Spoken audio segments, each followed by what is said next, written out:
handful of games remain in the ECHL schedule. Now, last night, Idaho clinched the best record in the league in home ice advantage throughout the Kelly Cup playoffs. The Walleye, well, we know they'll be in the postseason, could still win the Central Division.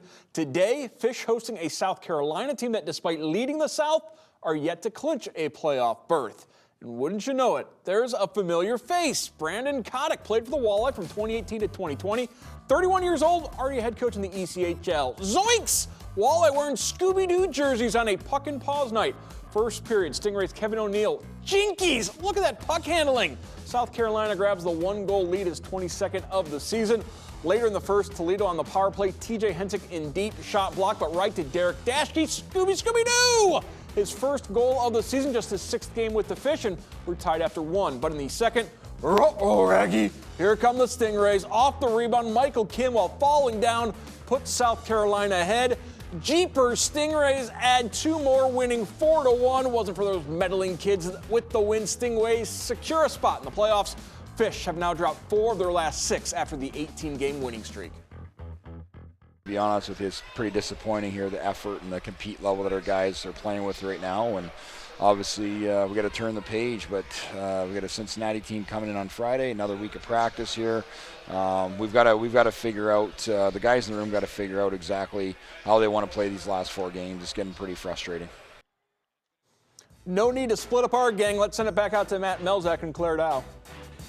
All right, thanks. Out here at the Huntington Center. Claire, certainly disappointing game today. Dan Watson said that in the post-game interview with him, that he felt very disappointed at the way this game unfolded for his team. Yeah, because you come in and it's a very evenly matched team on paper. You know that South Carolina is going to come in firing on all cylinders because they had not yet clinched a spot in the postseason. And you kind of want to finish out the regular season strong. Just 4 games to go. You're finishing off a 3-3 at home. So Toledo's poised to kind of play well and do well, and there were just pockets of it, but not a full 60 minutes. Did you feel like that this game turned when South Carolina got the lead in the second period? It really felt like that because Toledo got a great power play goal in the first, and it felt like, okay, while they weren't maybe as aggressive as South Carolina in the first period, there were spurts towards the end of the period, and it felt like, hey, that was the momentum shift, was the power play and the power play goal. And then in the second, just the wind kind of got out of the sails a little bit with the Stingrays scoring and kind of just building up that lead, making it tougher for Toledo to chip away at it. They really did. Although the special teams still stayed very positive here.